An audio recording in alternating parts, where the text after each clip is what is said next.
Hello, everybody. Welcome back to Music Meltdown. This is one of the album exchange videos. Grant's not here. We have Patrick this time. Hoping to get some more people on to do this bit of a revolving door sort of deal. We've done these before. If you saw them, cool. If you didn't, they barely got views, so it is what it is. We gave each other 5 records and are just going to be here to give our thoughts on them. Patrick, what were the records that you gifted to me for this exchange? Oh, I gifted to you two of them behind me here, or actually three of them behind me. I gifted Tatsuro Yamashita for you.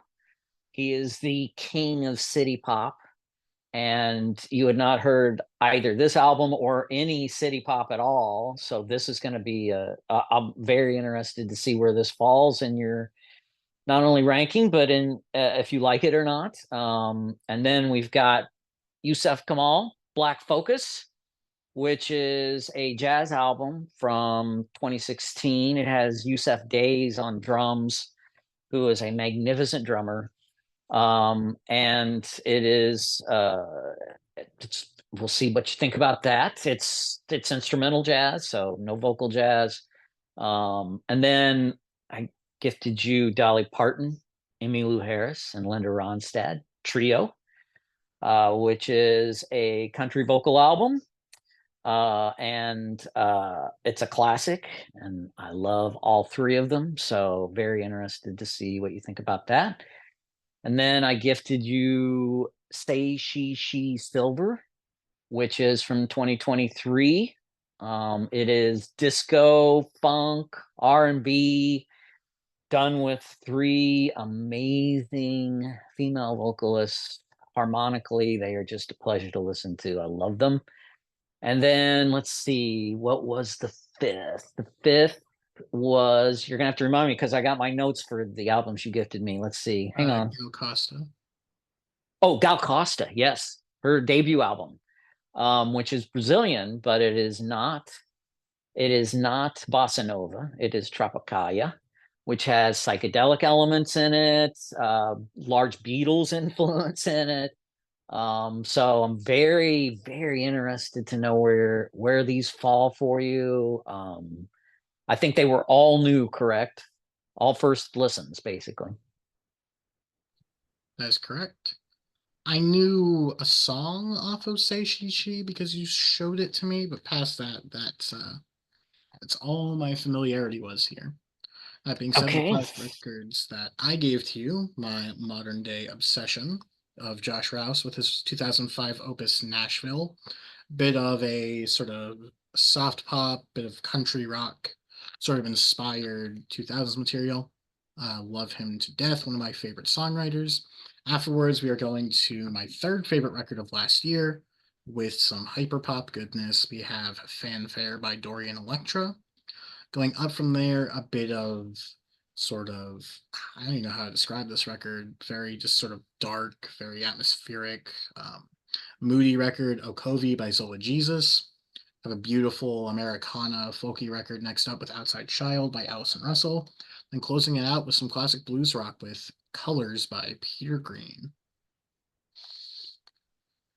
What was your familiarity with any of that, if at all? My familiarity was the only album not only that I had heard, but actually had on CD for a while. I still think I do, but I can't find it right now, would be Josh Rouse, Nashville. But I had not listened to it in close to 15 years, probably.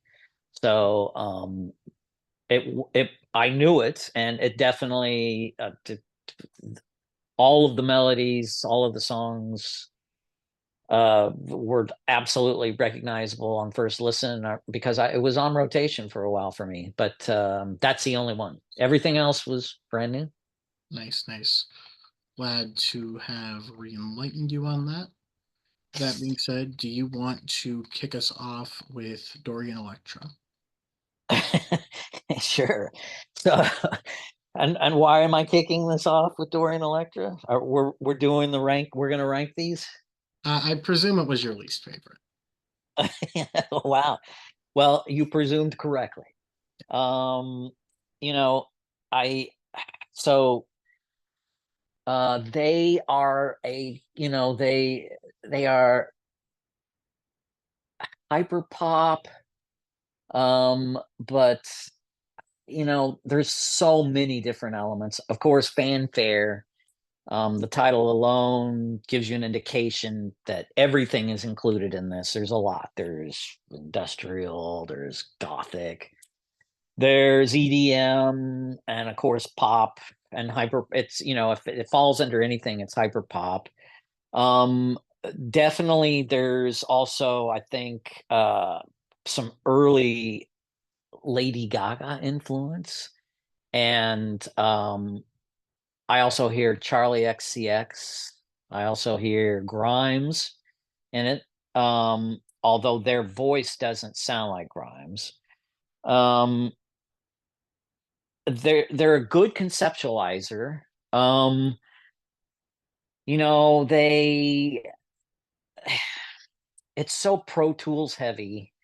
It's but hyperpop is that falls underneath that umbrella, that genre of production heavy and lots of oh, just all types of plugins and tricks that you can do, dividing up, quantizing everything. It's gridding the music. It's I I think that I suspect that their first two albums I might enjoy better than this album. I don't know. This one it can be fun. I don't know if they're being ironic when they're, with songs like, for instance, Sodom and Gomorrah or Puppet. I don't know if the irony is how normalized the sexually explicit lyrics are, Right. and or if she's actually, or if they are trying to actually um be sexually explicit, trying to be shocking. I don't think that's the case. I think it's a bit of um both. I think naturally with this style, hmm, it's a bit tongue in cheek, but I also think that inherently they're going for a bit of sort of the shock value, kind of like the overly explicit, as you mentioned before, kind of what Gaga did very early in her career by just very openly and proudly displaying their sexuality. which is great, and I'm not shocked at all. Some of my favorite artists like Betty Davis and Prince, they could be just as explicit. I think the problem here is that they're trying. I hear the effort and trying, but I don't hear any natural songwriting here. I don't hear anything that I think. It's more about the sound. It's more about the production, certainly. And I can appreciate the patchwork that they've put together, of all of these different sounds, all of these different subgenres, either contemporary or even older legacy subgenres. Because there's there's even some slight bits of jazz and psychedelia in here. They're I don't know if they're showing off. There's just nothing, and there's some hooks, but I'm not humming them. I'm not. Uh, they don't stay with me. It just sort of floats off into the ether. Certainly, I think that I like actually the approach that they take, when they talk about gender fluidity, when they're doing more of a uh, taking a more queer approach to the music. But I think that overall I didn't find it shocking. I found it derivative. And there's hyperpop that I like. Magdalena Bay, I think, is very good. And this just didn't do it for me, unfortunately. I listened to it. I listened to this one three times, I think. And while I think I understand what they're doing. It's, I wish I wish there was some type of songwriting here. I really do. I think that they're approaching it from the standpoint of a combination of sounds, production techniques, and it's a mishmash, but there doesn't have to necessarily be a focus, but there has to be something that I can hang on to, and they just don't produce anything here that just caught me and wanted to, or that I wanted to go back and revisit again. I wish I felt better about this album, but and I think their first two albums may be different and maybe better. I don't know. I didn't get a chance to listen. But yeah, so yeah, this is definitely at the bottom of the list. I'd give this probably 2 stars. It just wasn't enjoyable for me, unfortunately. Fair enough. As I was saying before we started this, I do understand where you're coming from. You're not the first person that I've been told is kind of turned off by it. I think it's just a ton of fun. I love the sort of sonic variation, the very sort of heavy-handed production style for it. I'm just a sucker for this style in general. I think that Dorian is really about as sexual as you're going to get within the style too. She is just there, Mm. just for lack of a better term, kind of like slutting himself out on the record, and I love it. It's so much. Hmm. I do understand how inherently this just isn't for everybody. And if you don't get into the songs, you don't get into the songs. But for me, I'm just drawn in to the production, just sort of the delivery of everything. I think that they're very sort of upfront, very direct, and I really appreciate that style of going about things. I get it. I'm just going to say that I don't agree because it was my third favorite album of last year. So that's that's fine. and now It I was come. definitely the biggest disappointment. Fair Um, enough. Fair enough. and it goes up from here. So In retrospect, if I was going to go down that route, I do think that you would have found more to enjoy in the Hannah Diamond record from last year, but we'll see. We'll see. With that being said, that was their previous album to this. no, that's a different artist. Oh, And different artist. Okay. yep, that was actually my second favorite album of last year. So Ah, okay. yeah. That being said, the bottom, I want to reiterate, I don't dislike this. I think that this is a good album. I think it is hard to compare to the rest of them, however. So at the bottom for me, I have Black Focus. And I'm going to Mhm. try and say the name because no one mess it up. And unfortunately, this is one that probably would have benefited with some more actual note taking. I don't have quite as much to reiterate upon this.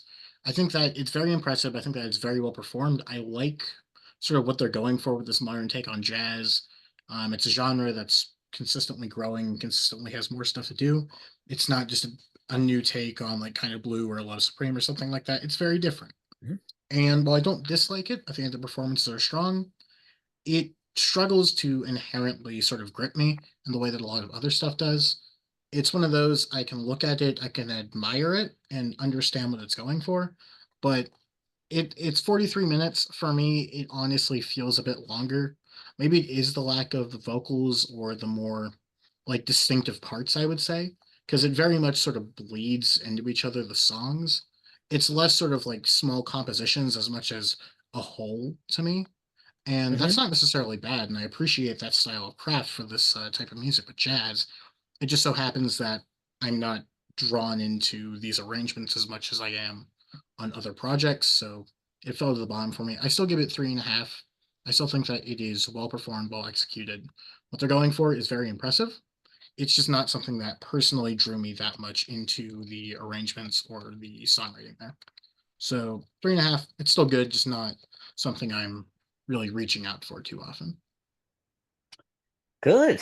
Well, that's good. I think with jazz, I don't think it's a sin to not actively be listening to it. I think it's okay to play it in the background and let it sink in, or play it in the background and just let it go. I think a lot of people have trouble either contemporary or or or earlier jazz and all of the variations from it. I think a lot of people feel they have to either try for it, and I'm not saying you did because I really liked your uh, assessment and I liked your feedback from that album. I think it is. I don't think there's anything there that that is like challenging, like from some avant-garde jazz artist or anything like that. I think it's all melodically, it's beautiful.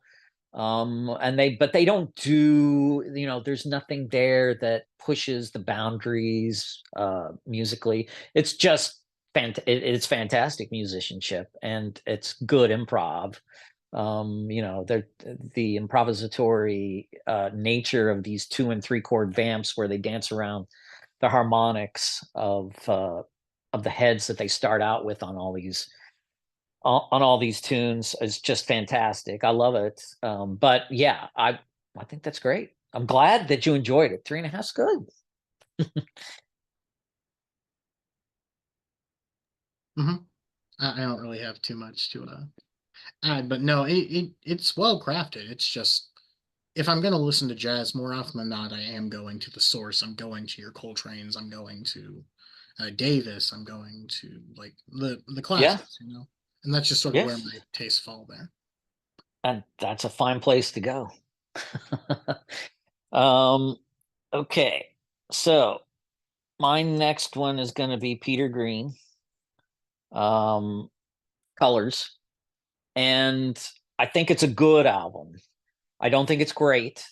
Um, I think that his guitar work brings it up to a good album. Because his guitar work is fantastic. The tones he gets out of that guitar are so sublime, so pure. I love his guitar work. I really do. His playing is just it really appeals to me. And the early Fleetwood Mac stuff as well. I just think Peter Green as a guitarist is wonderful, and I like Peter's voice too. I think he's got a really he doesn't have there's no gruff blues voice here. His earlier stuff, uh, even something like "Oh Well" or "The Green Monalishi" and "Black Magic Woman." I think even though it's not it's not this gruff blues voice, it's an English guy's voice. It's still it still fits well within the 12 bar blues that he plays, and it's fantastic. I don't have a problem with any of that, and I don't have a problem with that on this album. He's a tragic figure, Peter Green. He's one of he's there's some similarities there in his story to Sid Barrett in a way, from Pink Floyd, and he's an acid casualty from that time, that's for sure. But I do think he had it together. He suffered from schizophrenia and got involved in some strange cult. There's a really good uh, 20-minute interview with Mick Fleetwood and John McVie about what happened to Peter Green, and it's a bizarre story.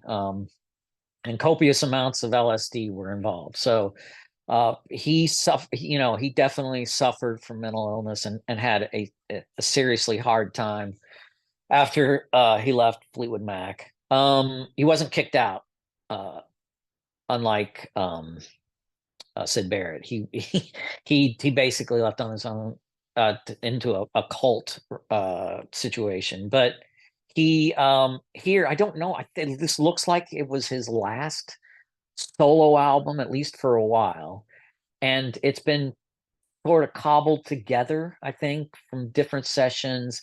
It looks like his brother wrote most of the tunes here, and this is where I think the album could have been stronger. These are they're all blues. They're all 12 bar blues songs. Peter Green was steeped in that, right?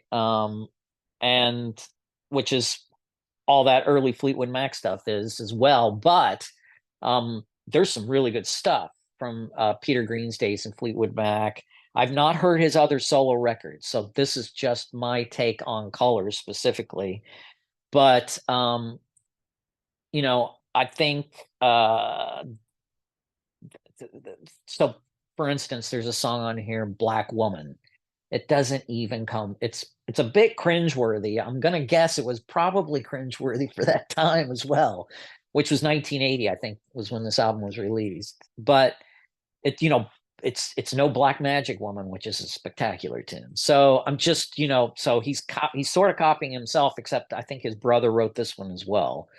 Um, I think they probably convinced him to go back into the studio. I think they were struggling for material. Maybe it sounds like it because there's really no track on here again that sends me into musical bliss, certainly, and it doesn't have to necessarily, but it starts to sound all the same again. I'm thinking in particular, sorry, I'm going back to the the track list here. This one I had the hardest time taking notes for because I really struggle with it. I love his I love his playing. He's just a fantastic guitarist, and he's got good songs that he wrote himself. But on here, for instance, Bad Feeling, I think is really good. I like that song. What Am I Doing Here is interesting. Um, I don't know if that's playing up on his reputation or not. Uh, it's his voice has some wear and tear in it here that it doesn't in the in his Fleetwood Mac days. But songs like Big Boy Now, I don't know. The words are they're stretching for the blues here. But the words can be a little bit infantile, I think. Or Liquor and You, and Gotta Do It With Me. I mean, it's one thing for Howlin' Wolf or Muddy Waters to sing this stuff, but it's another for Peter Green to sing this stuff. It's like, well, come on, Peter. I think he essentially, because of what happened in his life, I think his musicality to some degree was stunted. Um, and it stayed at the blues. The production on this album, I think, is poor. It's definitely it's a muddy production, at least what I heard on Spotify. So it might be different for you, Adrian. I don't know. um I think we get to the point here, the last song on here, Funky Jam, which is an instrumental. I was looking forward to it because I thought, okay, none of these silly lyrics and none of this derivative blues white boy take on it. It's just going to be Peter playing. So fantastic. I'm looking forward to that. And it's a bit funky, but it's the only track on here where Peter Green doesn't do any interesting guitar work at all.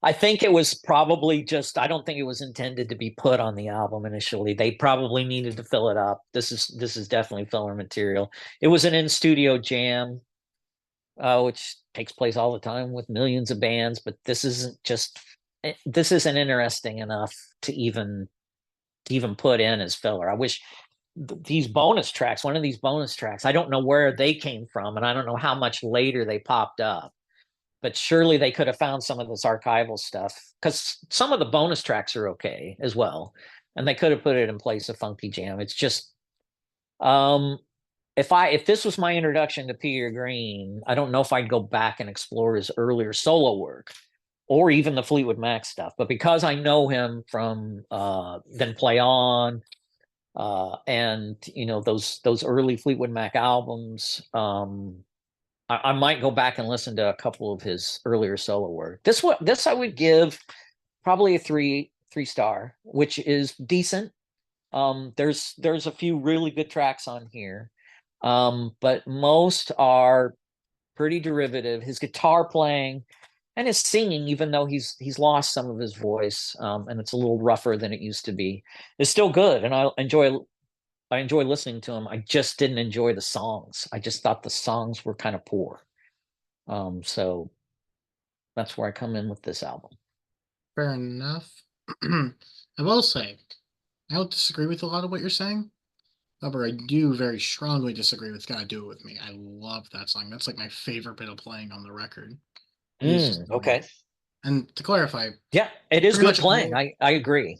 All of pretty his much songs, he all sounds good. Peter Green stuff is going to be elevated for me because he's my third favorite guitarist and he's in my top 20 favorite singers. I just love him as an artist. The issue, Okay. he's not the greatest writer, neither is Mike Green, so I can give you that. I will say I like that record a lot. It is very cobbled together. It is a compilation. Pretty much all of his previous records, these are outtakes from it. I think that they're good outtakes because I like everything Hmm. that Peter Green does. However, I understand. I would say his debut record, The End of the Game, that's a jazz fusion record. It's not very much like the rest of his work, but that one might pique your interest. And if you want Okay. more of the sort of raw, natural Peter Green sound, I think In the Skies is about as good as you're going to get. The That jazz fusion, is it instrumental? His debut is instrumental, yes. In Yeah, the okay. Skies is a bit more of his blues, a bit of sort of 70s soft rock. Hmm. That one is where you get more of his vocals. That's where, for example, the bonus track Apostle comes from. Okay. Yep. So that one was my favorite whenever I did his catalog. So, Okay. but for me, his playing is enough to really get all of his records to at least 3.5, though. Yeah, his playing is fantastic. I don't disagree with that at all. I love his guitar playing. Always love to hear him play. I'll take it. I'll take it. Next up for me is going to be Gal Costa by Gal Costa. This is another good record. I have this one at 3.5. This one grew on me the most with a re-listen, and I think if I keep going back to it, it'll grow on me more. This is definitely probably the toughest one here for me to actually talk about because I feel like it's not very sticky to me. When it's on, I Mhm. love it. And I think that there are some really gorgeous parts on here. Lost in Paradise, I thought was lovely. I'm gonna butcher these titles, just a heads up. Um, That's okay. Sadosimo, is that how you say that? That one I thought was excellent. I think it closes very well with um, Dos Amor. I think that song is very good. I think that it starts out pretty rough, though. I don't like Now Identificado or Sebastina. We'll go with that. I don't really care for either of those songs. And I also think Namore Hino de Portal. I don't think that Hmm. either of those are very strong. I think that this record was very hit or miss for me. Vocally, though, Hmm. she's always on fire. Her voice is just Yeah. sensational. I like the very tropical sort of sound, obviously, with Tropicala. I think that the Beatles' influence is a very, very blatant across this record and kind of shockingly so. Yeah. And This kind of record, what? I'm sorry. kind of Say shockingly that so. again. Oh, It okay. Yeah. This record came out 1970, 1969. I get Hmm. almost hints of not even that era. I get more like Revolver style inspirations from this album. And it plays into it in a very interesting way. The issue, like I said earlier, is kind of similar to Black Focus. I think that this is one that, for the purposes of this exercise, isn't going to be as great because I feel like this is a record you really need to sink your teeth into like 3, 4 times to really properly like get into the grooves of it all to like fully sort of understand everything. And I believe this one, if I'm wrong, a lot of this wasn't sung in English, correct? Some of it, but Uh, most of it, no. It was sung in Portuguese. And inherently, I'm not fluent in Portuguese, so that's probably going to be Right. an issue, and I'll need to do like a translated listen to it. But it's still quite good. I still do appreciate the record, plenty for what's there, and there are some absolute stunner tracks. But inherently, it falls a bit lower just because I don't know what half the songs are. So it's still quite good though. 3.5 stars. Really enjoy it. Yeah, I mean, I haven't gone back to take a look at the English translation to the lyrics in a while. Now, some songs like Baby, for instance, right? I believe are almost, I think that's a total English song, but I think the previous ones that you just mentioned are sung in Portuguese. And I love the language. It's so lyrical. It's a beautiful language, and it fits well with multiple styles of music, I think. Thus, my love for Tropicalia and Bossa Nova. And yeah, you can definitely hear the Beatles' influence on this, which is probably why I enjoy it. And it's absolutely psychedelic, which, Os Mutantes was another band from this musical movement in the late 60s in Brazil. Um, that were also very heavy psychedelic as well. And it's a beautiful album, and her voice, you're right, it's fire. She's spectacular. She's just an amazing singer and can take even mediocre songs and make them fantastic.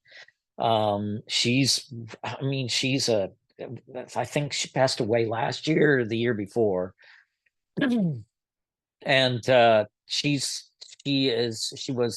was a, you know, beloved in Brazil, and a huge artist there. Um, and she's, one of my favorite Brazilian musicians, and certainly one of my favorite vocalists. I love her.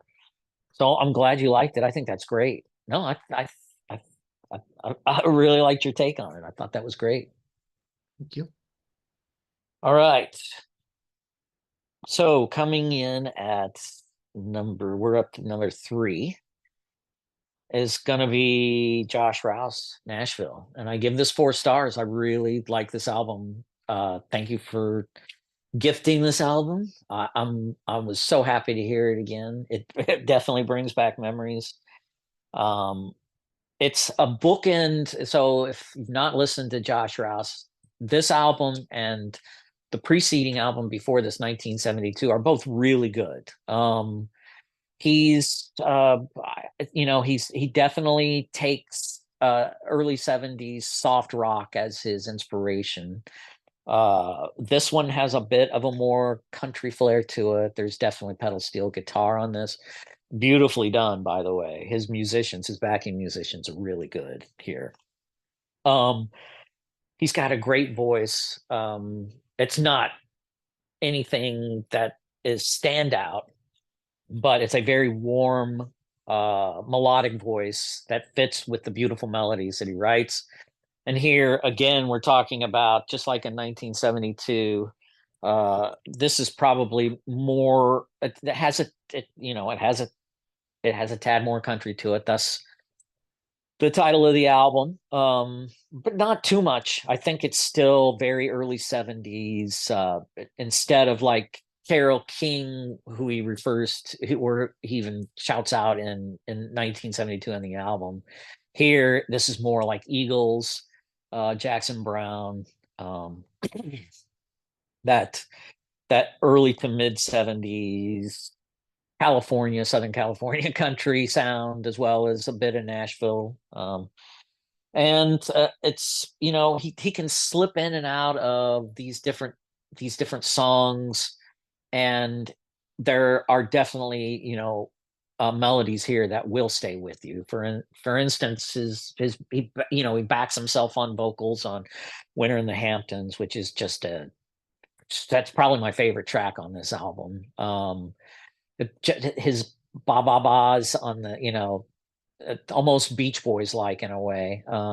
He can harmonize with himself really well, and as a songwriter, melodically and musically, he's very good.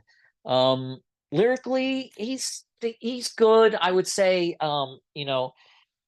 it's a lot of observational lyrics.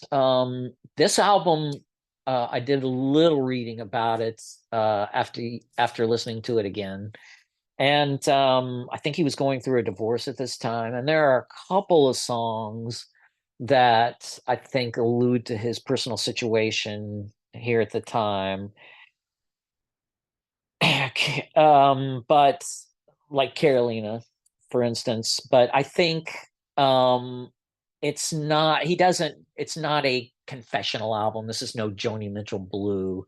This isn't Blood on the Tracks or anything like that. This is not some, exposure of his private life or his internal feelings and thoughts. I think his songs revolve around more observational or personal experience, but certainly not confessional in any way, shape, or form. And so, do they have gravity? Well, sure. There's in the beauty of the melodies alone. I mean, his play with harmony is just fantastic. And the way he harmonizes with himself, it I think this album's a little bit front loaded. I love the first side of this album. It's great through and through. I think the second side is good, but it starts to it's slow. It's it's slower, more ballad tunes towards the end. Middle School Frown I really like as well. My Love Is Gone. Um, Saturday really good as well. But I think overall, I give this album a 4 stars. I think it's great. I really like it, and that's 4 stars for me is great. 4.5 stars is near perfect, and for me anyway. And this album, I hadn't, really enjoyed listening to again. I need to listen to it more often. I used to have it in pretty heavy rotation initially when it came out. My gosh, I don't remember the year this came out, but I know it's close to 20 or a little over 20. 2005? Yeah. Yep, so almost 20, right? Hmm. And wow, it's it was great listening to again. I think I like 1972 a little more than this one. But they're both really good. I don't know if these are his two best ones. I haven't listened to anything after this. He moved to Portugal, Yeah. and after his divorce, he married somebody. He married a star. He married a pop star there, I think, or a folk star there. I think she is anyway. Yep. I, I don't know much about Josh, I'll be but honest, as much as I love his art, I couldn't care less about him as a person. So, yeah, and he's a good guy. And go ahead. yeah, I will say the only thing that I really have to criticize is that it's not a top 10 album of all time for you like it is for me. But no, it's not Oh that. my Um, goodness. is that the back half?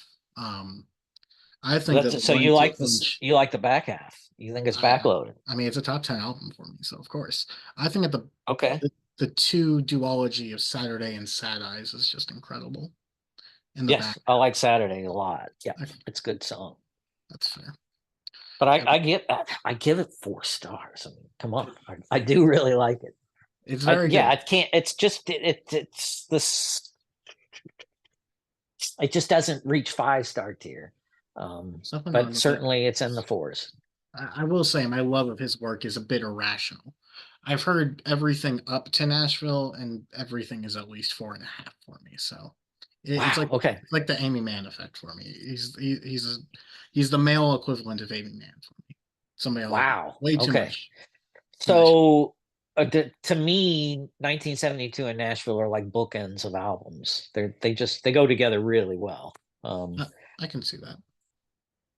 I and do you like? So I take it you like 1972 too. I like 1972, but if I'm being honest, I don't You like get this that one a little one more? quite as much. I actually like a few of his records more than 1972. Nashville for sure. I would take later on the Happiness Waltz over it, and then I think his sophomore record Home I would probably take over it. Honestly, it might be like my second least favorite, but still 4.5, so I still think it's exceptional. Right. Yeah. That being said, I guess I'll kick into my next one now, which I've got Silver by Seishi Shi, which you were right. I think that this album is really good. I am up to 4 stars with this one.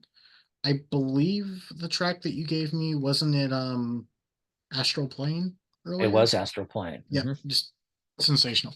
This record, I feel like it's so funky. It's so groovy, sensational. It's kind of like modern disco. In a sense, you definitely get some of the disco flavor of the time, but it's very soulful. It's got so much groove going on. As you mentioned earlier, the vocalists are lovely. I do think, however, this record runs a bit long, over an hour. And while it is super funky, it's super groovy, it is kind of a bit one note for me at points, although I do think that that Hmm. note is great. Notably, in the back Yeah. half, it starts to dive off for me. I don't love Echo in the Chamber or Bleeding Heart, for example. And I do think that the closer, Silver, 9 minutes. Hey Ozzy, the 9 minutes is a bit too much. However, on the contrary, the first 8 tracks of this record bop real good. I think it opens brilliantly with Reeling. Don't You Dare Stop is lovely. I believe Passing Time and Think About It were some of my favorites on here. I love near the end Find a Way. Really, it's like if you like one song on this album, you're gonna like it all. It's just Beautiful female vocalists over this sort of disco-laden funk sound. It's really fantastic for the time period it came out. I do wish, however, maybe condense it down to like the best 40 minutes or so. Just get in, get out would be even better. As it stands, though, still really damn strong. It might be able to sneak into my top 25 of last year. It's really good. Wow. All right. It's no Dorian Great. Electro though. It's no Dorian Electro. That's- oh. Um, I love that. Yeah, I love this album. It's a top five album for 2023 for me, for sure. And I think it is a bit long. It's a double album on vinyl, and but and that's I think I give it 4.5 stars just simply because you're right. I think it does go on a little bit too long. I think was it it's 60 plus minutes, I think. An hour and six Um, minutes. okay, yep. Uh, I will say that wow, I'm glad that it does start off really fantastically strong and just keeps going, and you're just like, wow, this is a banger. Oh my God, this is fire. What and for it to do like you said, the first 8 songs, that's an achievement in and of itself. There's definitely a Chic, a Niles Roger influence here, um, and but you can hear some Parliament in here as well. You definitely hear Donna Summer, and there's definitely a lot of disco here, which I love it. That's part of why the more the better with me. R&B, funk, disco, and a good modern take on it. Forget Me Nots. I love that song. I love the harmonies on that song. Amazing. They can sing in diminished chords together. Their vocal prowess and control are always just stunners, I think. And I hope they stay together, and I hope they continue to make albums like this because I think they're fantastic. I think they're just wonderful. Okay. All right. We ready for the next one? Okay. My next one is Zola Jesus Okovi. This was, am I pronouncing that right? Okovi, which is Russian for shackles. And that theme of, you know, confinement and breaking through here is is the pervading feeling of this album. It is so her name is Nika Rosa Danilova, and and she has this album. It set me back. Her voice. I don't think there's anything comparable to her voice. It's powerful. Its range is her voice, her vocal range is breathtaking. It really is. Um, she can deliver these operatic, grandiose, dark, atmospheric songs of oppression and suicide, and somehow turn it on its head and end up sounding like songs of redemption and freedom and breaking through. But yet this is probably one of the most gothic albums I've ever heard in my life. Um, the the opening track, Doma, sounds like she's basically almost singing in a Gregorian chant with herself. She's Her vocals are multi-tracked, and it's some of the most beautiful it's studio produced voices I've ever heard. I don't doubt for an instant that she can sing circles around uh, most contemporary vocalists uh, of of of you know that are currently out there. I've not heard anything like her voice ever, and it really just it cuts through everything here. I love the symphonic productions on some of these songs. Um, I'm thinking of uh, what's the song that Ash to Bone, for instance, Witness, another one which sounds like she's it sounds like she's giving aid and trying to help a friend through suicide. Um, she so these themes, these dark themes pervade, and she leans into it totally, but somehow she twists it to her own she twists it through her own viewpoint. You live some of these songs with her. It's amazing. I mean, I can't tell you how impressed I am with this album. I really really enjoyed it. I loved it through and through. It did not stop for me. I love the fact that she combines certainly some industrial here. Again, there's a lot of either symphonic accompaniment or symphonic flourishes throughout. Um, uh, there is a bit of hard rock in here, but it doesn't pervade. There's some, I would guess there's some black metal flourishes from time to time, but they don't. It's not pervasive through this album. It is. This is definitely, she sets an atmosphere and leans into it and stays there. So don't expect a lot of variety. Do the songs run into each other? Well, I guess in mood, yes, but in terms of their subject matter, in terms of how interesting they are, in terms of surprises, no. Throughout this record, I found myself catching myself as I was listening, going back and listening to some of these songs again, like Exhumed and Soak, that have such uh, really interesting chord changes, and move from a there's no typical song structure in here, so they're constantly moving in different areas. It's hard for me to put into words, but it's not how much I really enjoyed this album. This is a special album. I'm definitely going, and this is well into her career too. I've not heard her earlier stuff. I did find out she lived in Seattle for a little while, so I can see some of the inspiration for the dark gray gloom that she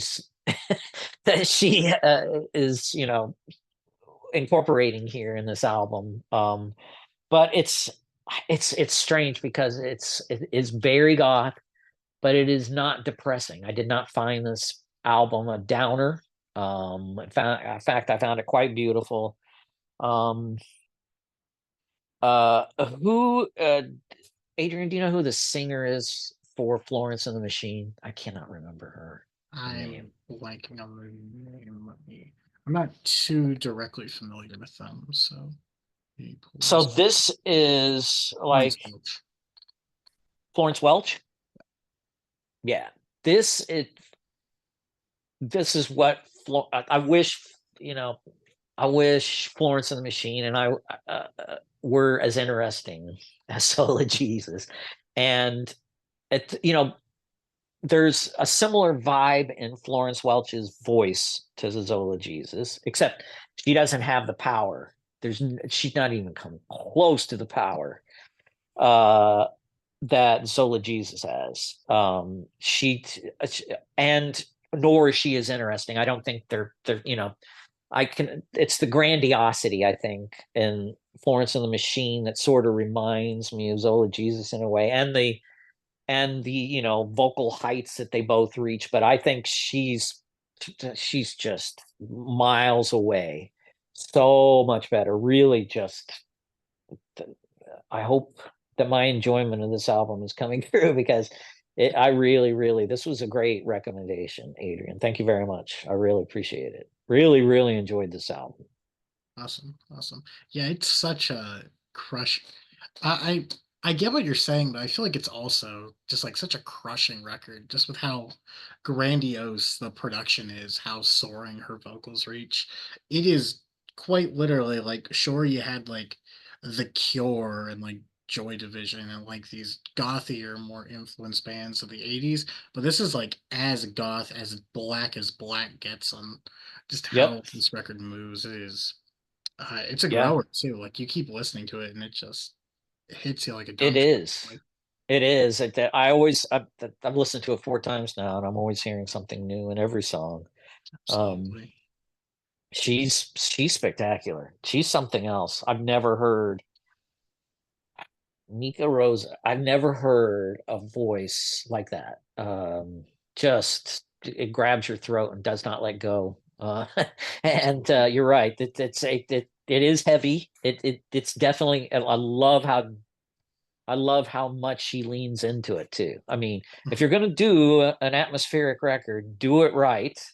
Keep it consistent. Keep the atmosphere going. Find the interesting nuances. Bring them out, but lean into it, and that's exactly what she does here. Sorry, No I'll worries, no stop worries. pontificating about this. Oh no, Great find. Thank you. absolutely. And I hate to admit my own ignorance, but it's actually the only record of hers that I've properly checked out. So she's definitely somebody I need to dig into a bit deeper. Yeah, she's got 5 albums before this, five or Okay, six, something like yeah, that. I one was like, oh after it my as well. goodness. So And she took a pop direction in one of them. So, I couldn't tell you. That being yeah. said, let's talk about three more leading ladies I need to listen to more of. As my second favorite is Trio by the country trio of Dolly Parton, Emmylou Harris, and Linda Ronstadt. Um, yeah.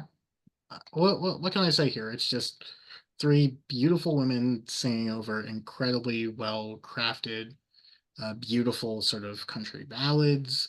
Um, my only real issue here is as much of a unit as they are, I feel like you kind of struggle to get the variation within the three vocalists. They kind of do blur together across this record for me. I'm not saying that as an issue. Probably helps that I'm blissfully ignorant to all three of their solo careers. So maybe if I knew those, they'd feel less evident there. But Mm. the tracks here are just lovely. The Pain of Loving You opens up greatly. I think Making Plans is lovely. To Know Him is to Love Him is gorgeous. The track Wildflowers is fantastic. My favorite across here is Telling Me Lies. I think that song is just crushing. It's beautiful. It So is when they do take a absolutely. solo, when they do take lead vocals, you Mhm. do know which one's which. You can recognize that they're I, three separate voices. I can't say Dolly that from I Emmy do. Lou from Linda. I'm not familiar enough with any of them individually or Okay. that I can at the moment. Okay. So But that's Linda that's singing she's singing lead okay, on that song. interesting. Go ahead. Sorry. Oh, that's No, interesting. That's great though. no worries, no worries. The That's only track, interesting. the only track on here that I didn't really love was Those Memories of You.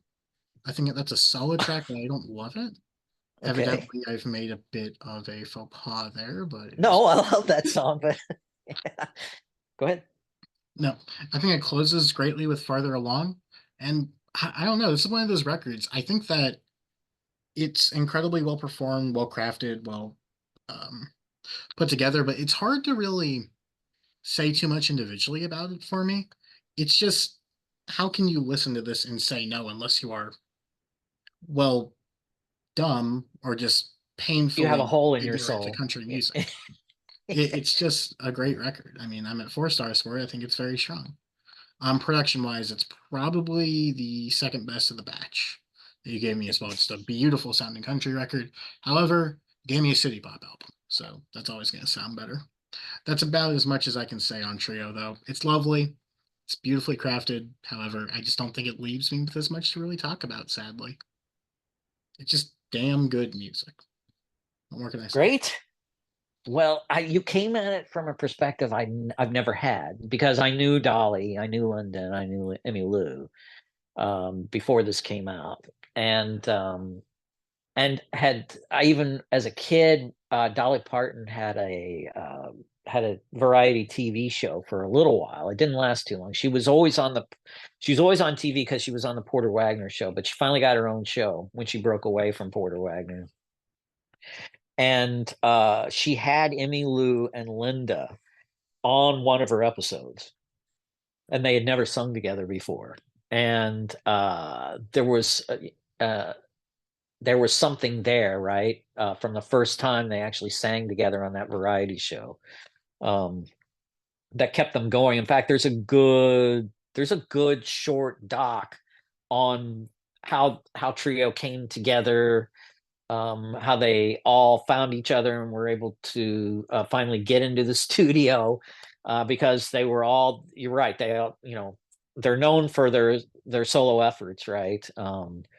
But I've never come from a perspective where I didn't know the solo work from all three of these brilliant artists, and that's interesting. That's great. Hopefully, it'll give you inspiration to explore their solo work further. Absolutely. Um, I think it'll be interesting to go back to it, kind of like knowing the surrounding albums, because that's probably what I'll do. I'll probably listen to the records from around this time and sort of go back to it then. So I feel like that could be an interesting way to tackle it. yeah, Um, and you're right. Their harmonies are tight. I love that. The Probably the tighter the funkier the harmonies, the bass. better, I think. And Absolutely. they're just the vocal arrangements. I'm sure they did themselves, and they all have distinct. When they're singing, in their solo work, they all have distinct enough voices, individual voices. In particular, Dolly, that you can just immediately. It's like a light switch. It just you can immediately recognize them. So, Absolutely. and Linda. Phew, what a voice. Unbelievable. Linda Ronstadt. She's just got a otherworldly voice. So powerful. Um, Absolutely. okay, so my number one is going to be Allison Russell Outside Child. This is a gorgeous album. Here, it's definitely, Canada is in North America, so we can call the band was a Canadian. The band was a Canadian band, and yet they get shoehorned into the Americana. So I'm going to shoehorn this album into that genre as well. But it's more than that.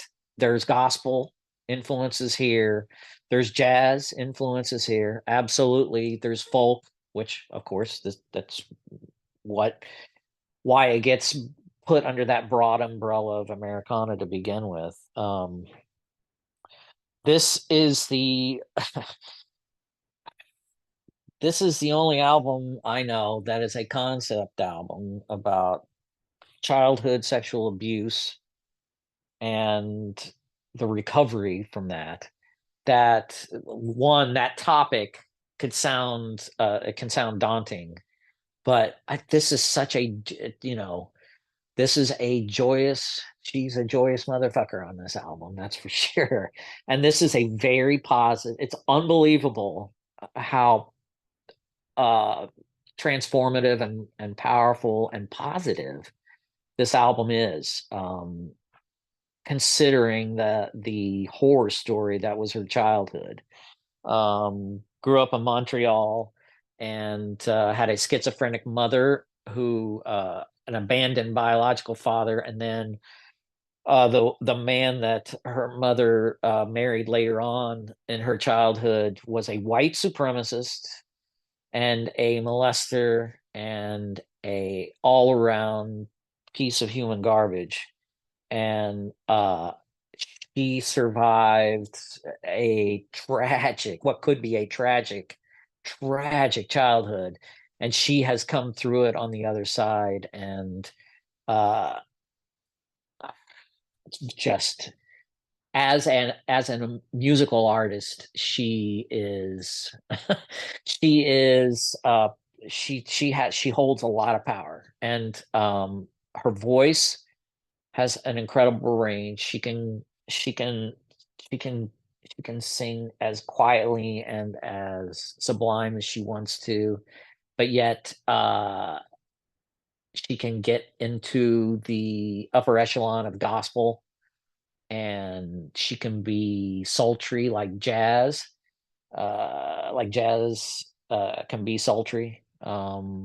She's all over the map here, and um, every song on this album uh, is its own vignette, its own story. They're not all about her childhood, but they all are thematically based. It starts off with the song Montreal, and it's a beautiful song to her hometown. Um, Very lilting. She's in a way sort of anthropomorphizing Montreal, the city, as a lover here in this song. I don't know if it's, if it's wish fulfillment, considering this was the environment she grew up in. It's a beautiful song. It's a wonderful. It's got a wonderful chord progression. Very folky. Just a great way to start out this album, and you know I think it's just a highlight here from the very get-go. And then Night Flyer, boy, that is such a great song. It's got a slinky groove to it. It's a song of redemption.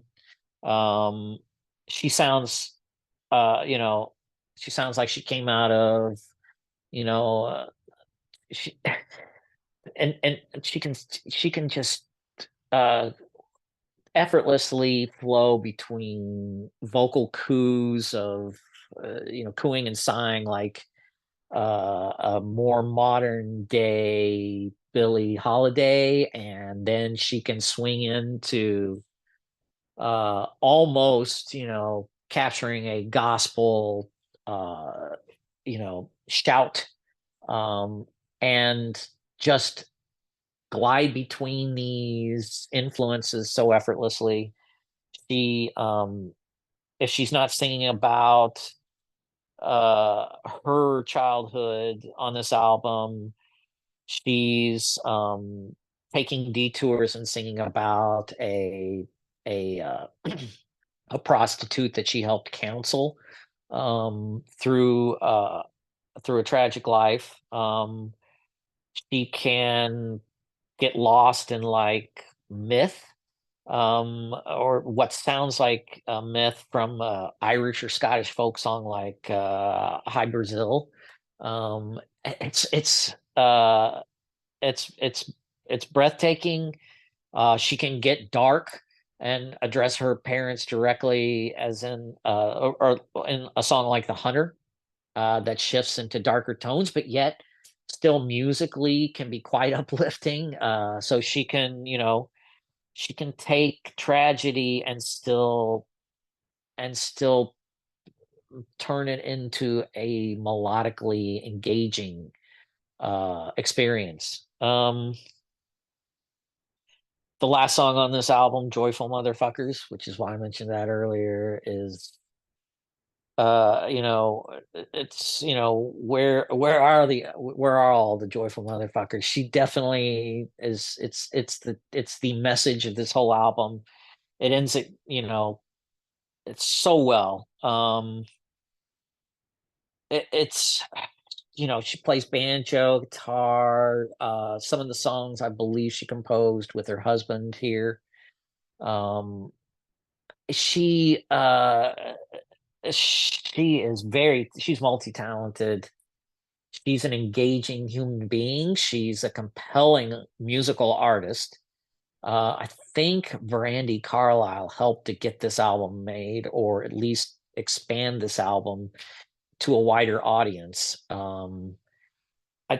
It's amazing that somebody she achieves the impossible on this album. She takes what is a just a horror story and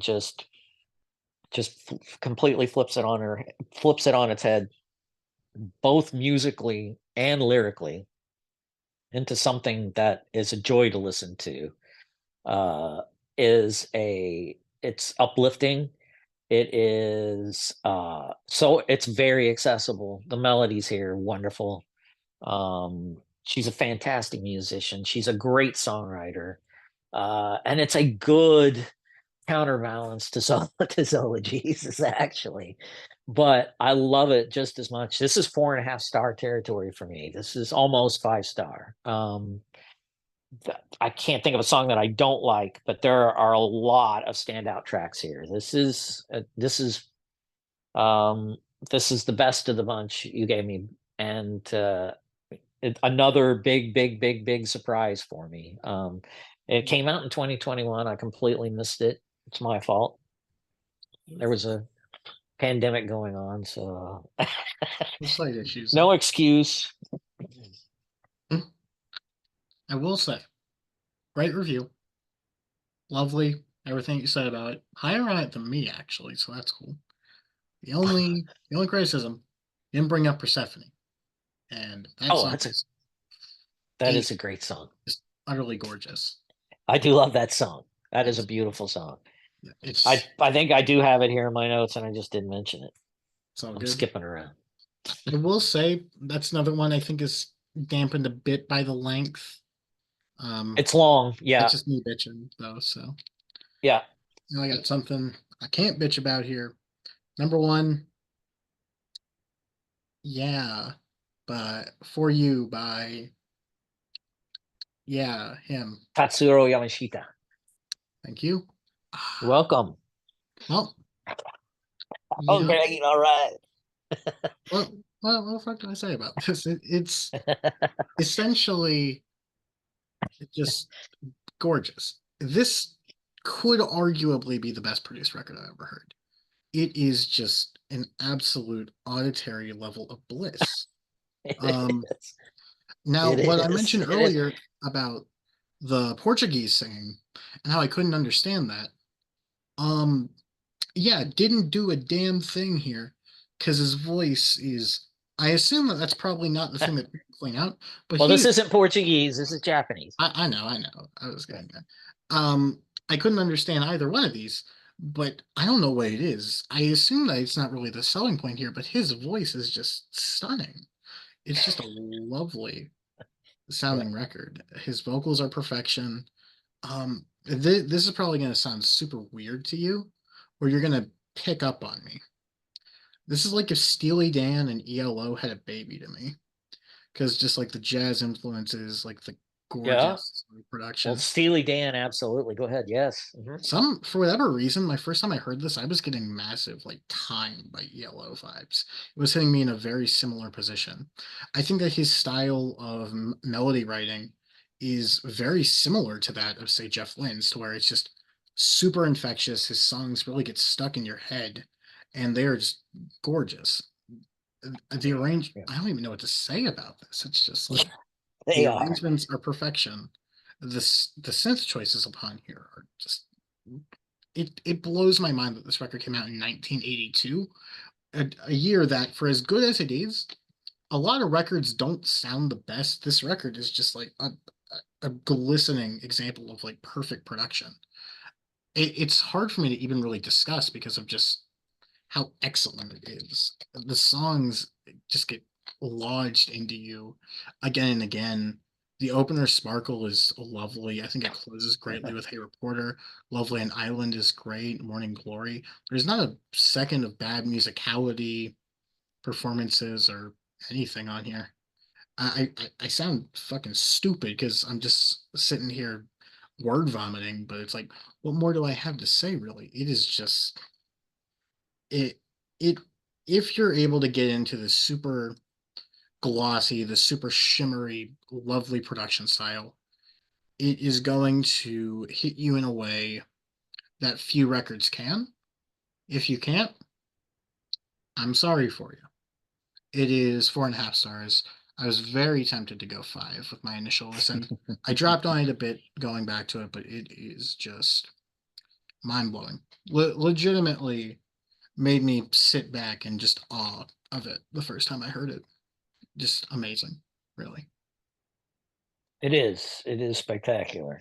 Um, so yeah, I'm glad you mentioned the production because this is one of the best sounding albums I have.